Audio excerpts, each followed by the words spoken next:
Hello there guys, Bilbo10000 here, bringing you episode 2 of the Legend of Zelda walkthrough. Let's play, whatever you want to call it, that's what it is.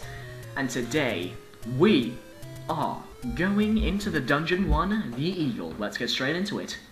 So straight away, when you enter the dungeon, let me just quickly change out my B item to the candle, because that's probably more useful.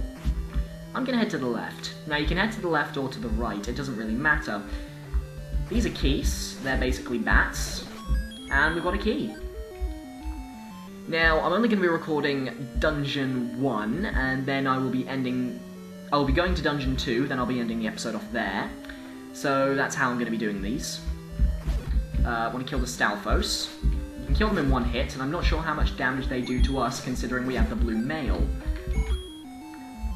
Now, I know we haven't got that many rupees at the moment, but remember, there are still some secret rupees that we never obtained, so we can go and get some of those if we need to. So, let's head into here. And if you're wondering why this dungeon is called The Eagle, you'll find out when we get the dungeon map, because in the original Legend of Zelda, all of the dungeons were named after the shape of their map. Or rather, their map was named after their name, or shaped after their name. It's very confusing. It's confuzzling. Alright, keys, not too tough to deal with.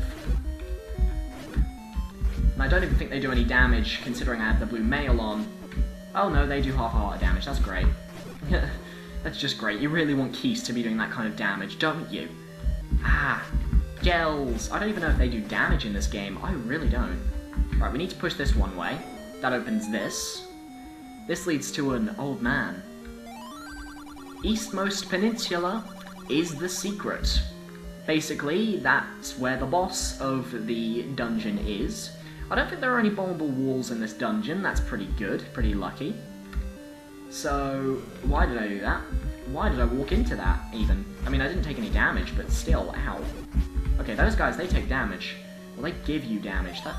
As you can see now, from the very precise map, the very detailed map, it looks like an eagle. That's because this is an eagle dungeon. I really love how Stalfos looked in this game. I don't know why, I just loved how they looked. They just look so comically cool. Comically funny. Even. In here, we've got some Gorias, I believe they're called. Gorias? Gorias? I think they're Gorias. I'm pretty sure that's their official name. And in this room, I think we have more Gorias, which will lead us to stairs where we can find a bow and arrow. Okay, let them move back. Those are spikes of some sort. There we go, head down here. Some keys we can kill. Now this is your standard area for collecting your item in the dungeon. It's basically the equivalent to the modern day chest opening. This was before So going back up, we now have the bow, and if you remember, we have arrows. So now we have a bow and arrows. So buying the arrows wasn't really a bad idea, was it? Now that you think about it. Silly, silly billies. Haha, made a joke. Right, down we go. We're almost done with the boss of this place, or this entire dungeon actually. It's a very short one, very, very, very short. Get in here. I believe this is where you get the boomerang from. This is not where you get the boomerang from. I've missed the room where you get the boomerang, I think. Either that or I have to kill all these enemies. I can't remember, it's one of them. It's either kill all the enemies and get a boomerang, or the boomerang comes later. I think it was kill all the enemies and you get a boomerang. Yeah. And we now have a boomerang. That other room was just for the compass, and that's not really important. There are War Masters here. We need to get that key. And you can actually hear the boss of the dungeon, also known as Aquamentus, the unicorn dragon, kind of having a bit of a rage fit there. There we go, Aquamentus is down, pretty simple, pretty straightforward. We've now got a new heart container, and this is a piece of the Triforce of Wisdom. Now some people like to confuse it with the Triforce of Courage, because obviously Link is associated with the Triforce of Courage, but the story is that the Triforce of Wisdom was split into 8 different dungeons, so that Ganon wouldn't get it. because Zelda was clever.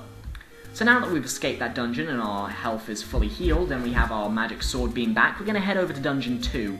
There isn't much to do in between, like, this dungeon and Dungeon 2, because we've basically just done everything already in Episode 1. So I'm just going to head over to Episode 2, or Dungeon 2, which I think we actually stumbled upon at some point in Episode 1. And we're just going to continue it off from there. So, just got to keep heading to the right here. Eventually I'm going to lose half a heart, and I'll lose my sword beam, and I'll be really sad. I think we have to go left here. I think it was here that you have to go left.